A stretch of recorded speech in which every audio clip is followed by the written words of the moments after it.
But in the fourth quarter and at the end of the game, like I said, we talk about this countless times. My teammates are confident in me to go out there and make plays for myself and others. So the least I can do is go out there and move myself. Yeah, man. Fox been doing this all year for us. I knew he was gonna turn it on in the second half. It just took him a little minute to get adjusted. That's why we're a team. We got other players out there to do what they do. But yeah, man, Fox has been like this. He's been great for us all year, and he continue to be great for us. For both of you, and I'll start with Malik, just shotgun in from Box 40. Malik, when you came over here, I know we talked about it a lot this year, how close you two are as teammates. What does it mean for both of you to have this type of game in a win in your first playoff experience, knowing your history going back to college and even before? Yeah, man, that was my reason coming here, to change the culture with my homie, man. And we knew we had a great chance as soon as I came here. We just had to be together. I mean, we stayed together all year. We laugh, have fun. And I think that's why we just out there together and never get down. But yeah, man, it was fun, man. The environment was so great. The fans are great. And yeah, I can't wait to play again Monday. Yeah, like you said, man, we laugh together, we have fun together, but we also go out there and we get on each other. Him and Trey are probably the hardest on me, outside of the coaches on the team. So it's just a connection that we have, and we know that it's never personal. We all want to go out there, we all want to win, we want to see each other succeed. So when you have guys on your team, you know, that'll get on you, but you know it's out of love because they know what you can do. You know, there's not much more that you really want as a player. Chris Peter in Sacramento. Malik, you throughout the year have made it clear that you're pretty fearless and aggressive when it comes to scoring. How far back does that go for you? Like, do you remember your earliest memories in basketball and being aggressive? And De'Aaron, how much have you gotten to see that from Malik throughout your friendship, knowing each other? My whole life, man.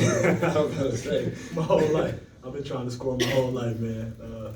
And yeah, it's just me, man, learning the game more, knowing my spots, and just not taking bad shots. He helped me with it. He put me in position too sometimes. I put him in position sometimes. But yeah, man, I've been like this. Yeah, since as far back as I can remember, but like you said with the taking better shots, he definitely takes better shots than he did some years ago. But for me, just seeing the evolution of his game, you know, not only being a scorer, but being one of our better playmakers, and I think being one of the best playmakers in the league, if not just, you know, off the bench as well. So, I mean, his game's evolved so much, and I think his game is built for a stage like this, where if you have a three, you take a three. If you have a mid-range, you take a mid-range. If you have a floater, you take it. If you get to the basket, you get to the basket. You get to the free throw line, you make your free throws. You know, there's nothing on the offensive end that he can't do, so that just makes our team that much more dynamic. All right, Mark Haynes, Sacramento Observer. De'Aaron and Malik, at what point for both of you guys did you guys know you had something special going on here this year? For me, obviously, I've been here for a while, so I would say during the summer, to be honest, just seeing the guys that we brought in, even going back to the deadline last year, we kind of saw what we had, what we could do, but then getting Malik and getting Kev this summer and then drafting Keegan, I mean, that's a lot of shooting, that's a lot of length, and that's a lot of athleticism. So once I saw the roster that was being built, I thought that we could be really good, and I think it took us a while to gel together throughout the season. But at the end of the day, I think we're a pretty good team right now. I knew early, man. Especially that's why I came here. Like I said earlier, I seen the pieces. I knew we were gonna be a sleeper. So that's another reason why I came here to wake people up, and I think we did that.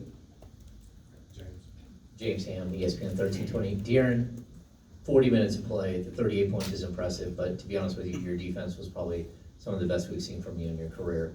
Just how much is that who you have to be, and how exhausted are you after doing that on both ends of the Did y'all court? see that clip with J.R. Smith? You know, talking about Delhi? Did y'all see that clip? Yeah. That's just real. it's real. I mean, obviously, you know, I didn't guard Steph the entire game, but like most of the first quarter, most of the fourth quarter, I guarded him. Yeah, that clip is real. Obviously, you know, my team wants me to do things offensively, but and Mike talked about it as soon as he got here. You know, he's not worried about what I can do offensively. He wants to see me be better defensively, and that's something that I'm trying to that I want to take the challenge of doing. And I think we've all seen it in spurts, but I want to be able to do it throughout the course of a game. And playing 40 minutes, scoring 38 points is cool, but just trying to be as disruptive as possible while guarding, if not the best player in the world, the best player to ever, jump shot wise, shoot a basketball, not just off the catch, but off the dribble. Guy's probably one of the craftiest players to ever touch the ball. Just to be able to just try to be disruptive for me, I think is the biggest step, and I think that's kind of something that I don't care to prove to anybody else, but I want to prove to myself that I can go out there and just try to hound, some of the best guards in the league.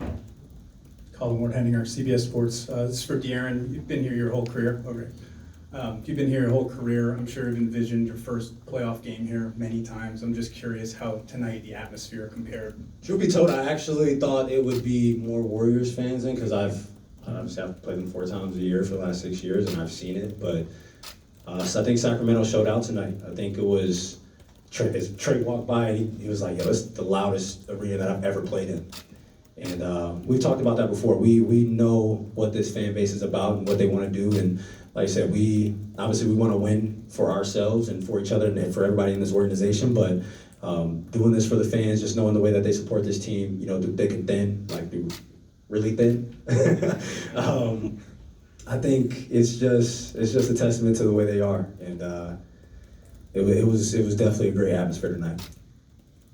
De'Aaron and Malik, you guys have turned the page now. Game 2's on Monday. How do you do it? Like, what's the process? Good question, man. We're going to come in tomorrow, watch film, see the things we did wrong, and go from there. We're going to celebrate the win tonight, come back tomorrow, and we're going to lock in on that. So can't tell you how we're going to win it Monday. Yeah, we enjoy this win right now.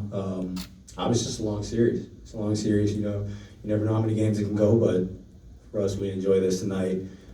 We come back tomorrow, we hit the ground running. Yep, Tony Harvey, NBC Sports Radio. Malik, I have to ask you this. With the bench, you came in, second quarter, got your 15 points.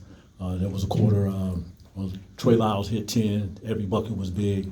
And Alex Lynn, with little minutes that he did have, he was really impactful. Just want to talk about, did you guys have a discussion about what type of work that you had to do coming off that bench? Oh, yeah, definitely, man. I always try to tell the guys we got to come in and have more energy than the first group so they can come in and pick it up just how we did.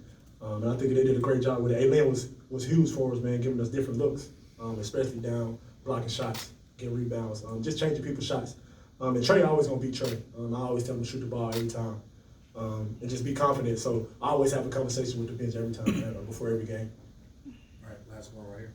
De'Aaron, you've been teammates with Harrison Barnes for a long time. Just your thoughts on what kind of leader, stadium presence he is, typical versatile game, but just what he means in the locker room and in general. I mean, exactly what you said.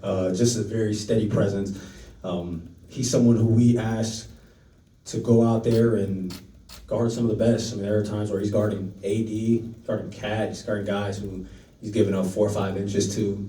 And tonight he comes to me, he's like, "Yo, I got Steph for a while," because obviously I'm chasing him around. He's like, "Save your legs a little bit." He goes out, he guards Steph. He makes big timely shots for us. At times we can go to him in the post. Like, he's able to be a playmaker or a scorer. He does a lot of things for us, and him being the oldest guy on the team, like, he's been there, he's done that, he's been in big games.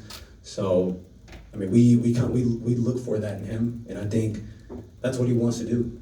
I mean, everyone in here has met HB. You've talked to him. Like, you can just feel the aura around him, and you kind of just always know that it's always a calm aura around him. So when he's out there or when he's talking, everybody listens, and he helps his team tremendously.